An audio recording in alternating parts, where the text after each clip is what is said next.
Hello everyone, I am JVN Dr. Mohammad Miraj Alam, Assistant Professor of Economics, Jyoti Vidyapeeth Women's University, Jaipur.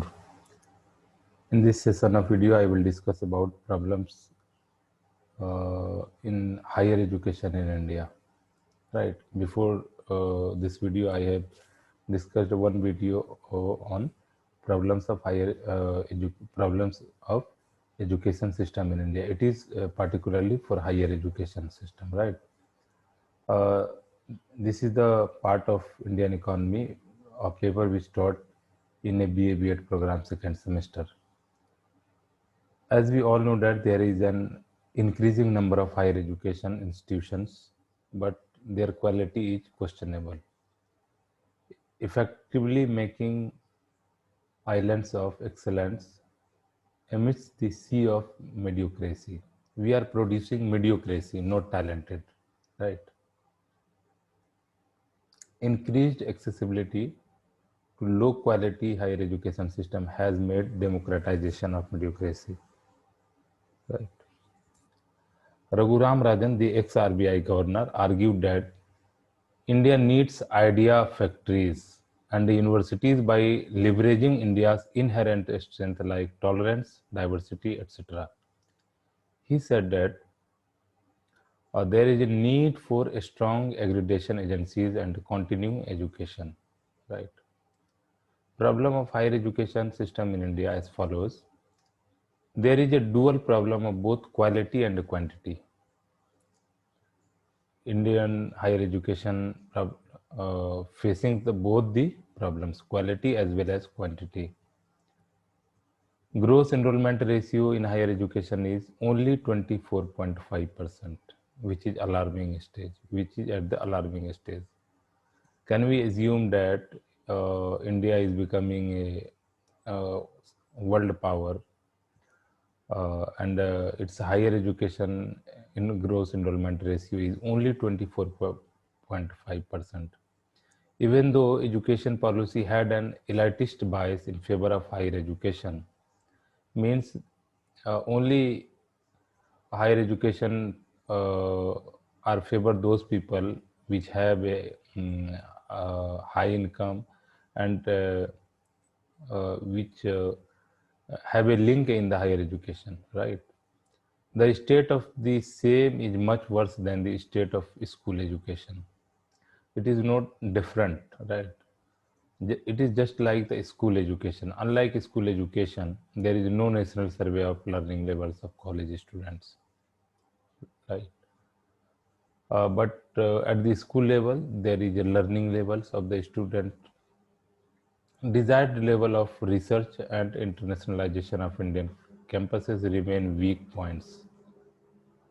There is a lack of adequate funds allotted to higher education. Funding is always was the issue for the India's higher education system. Right. There, there were always lack of funding, lack of resources available for the higher education. There is especially for the research. In my previous video, I have discussed about lot about the funding of higher education. Apart from all the expenditure on the education, there are less than 1% of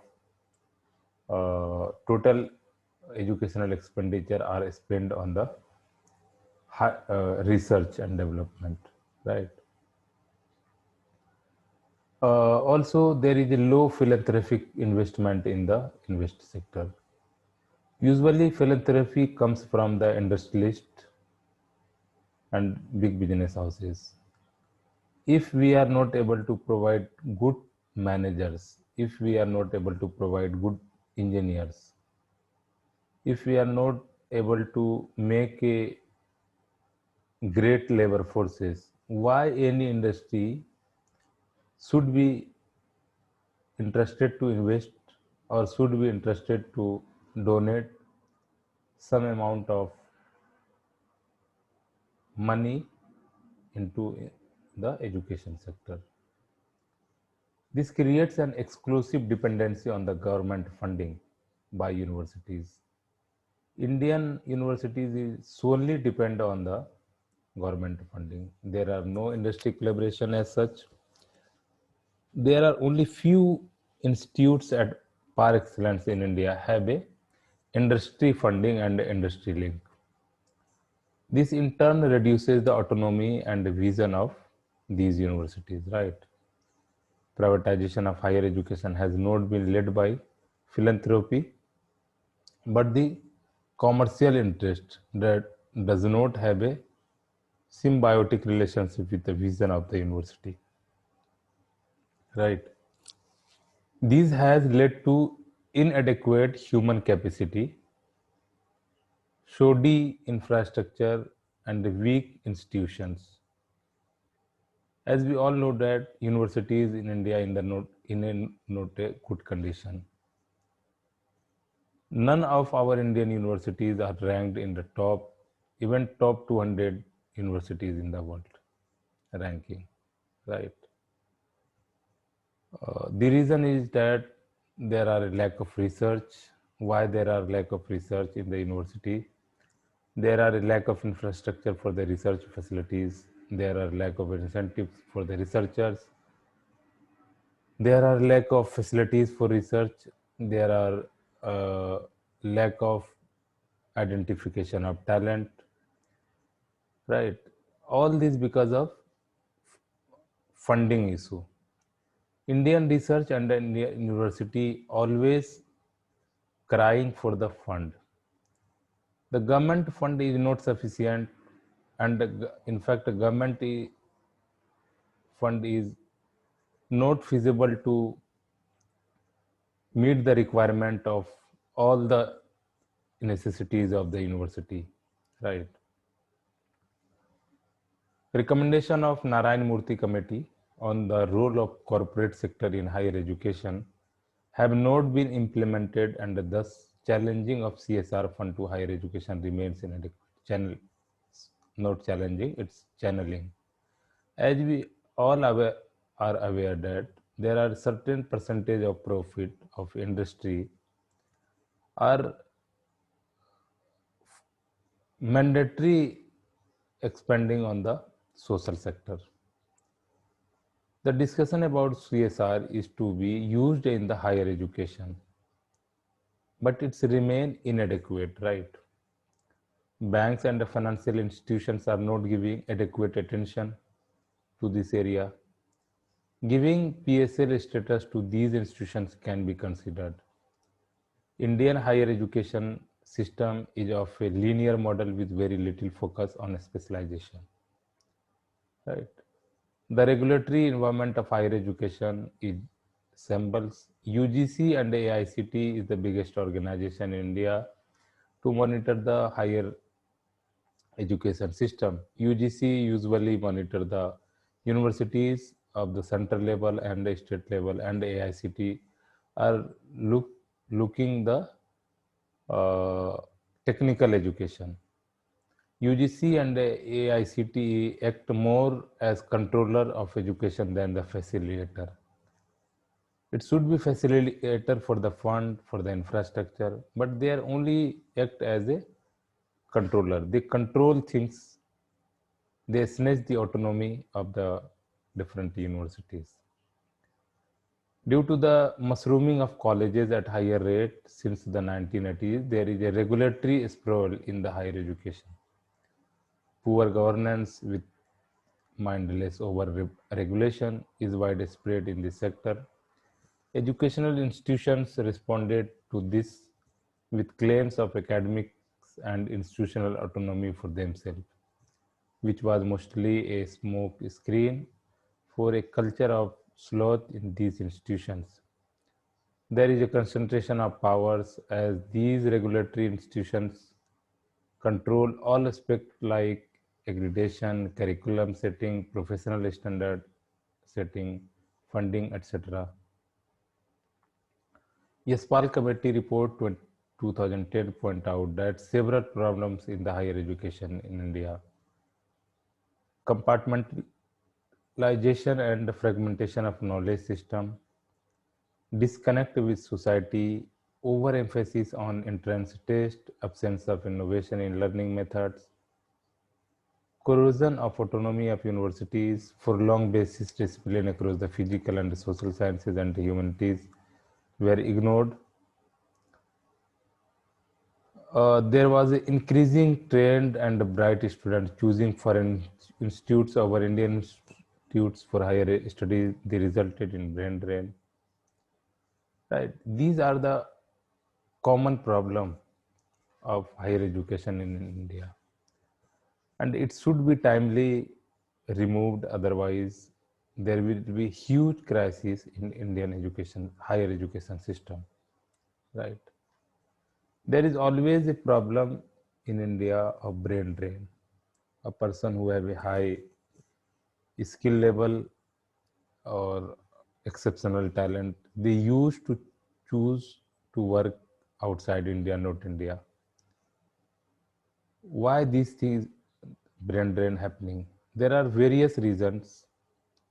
If anybody want to work in India, there are lack of facilities. If a scientist want to remain in India, there are a problem of lab, good quality of labs. There are a problem of funding over. There are a problem of over control. These things are uh, is observed in the India's higher education. However, Economic Survey 2017-18 mentioned that there is an increase in PhD enrollment in India in science, technology, engineering, and mathematics due to efforts by government to increase the number of quantum of fellowship. But there are still fewer researchers in India in comparison to other countries. For the development of a countries, for the innovation, for the scientific development, there is a need of research. Without research, we cannot expect any innovation in this country, right?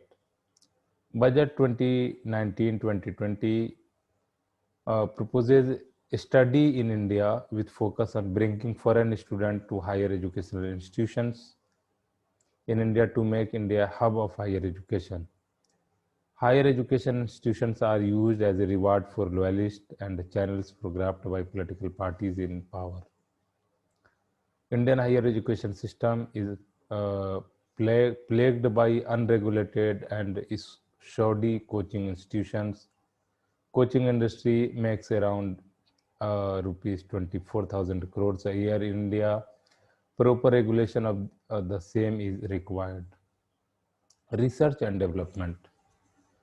Economic Survey 2017-18 had stated that to transform from net consumer to net producer of knowledge, India should invest in educating its youth in science and mathematics, reform the way research and development is conducted, engage the private sector and the Indian diaspora, and take a more mission-driven approach in areas such as dark matter, genomics, energy shortage, agriculture, and mathematics, and the cyber physical system, etc. Although the gross expenditure on research and development is consistently increasing as a fraction of GDP, it has been stagnant between 0.6% to 0.7% of GDP for over the past 2 decades. The universities play a relatively small role in research activities in India. There is a disconnection between research institutes and the universities. This result, uh, right, this result in the compartmentalization of research activities and teaching into two separate soils. The separation of research from teaching leads to a situation where universities have students but need additional faculty support, while research institutes have qualified faculty but are starved of young students. India was at one point spending more on research and development as percentage of GDP than countries like China. But currently, India under spend on research and development. Doubling of research and development spending is necessary, and much of the increase should come from the private sector and the universities. So I think this is sufficient for this topic. It was the all about the status of education and its problems in India. I will stop here, and I will once again appear in the next video for the next topic. Thank you so much watching this video. For more concept and clarity and more enhancing of knowledge, you may consult some other books, some research papers, some videos as well for updating your knowledge. Thank you so much watching me once again.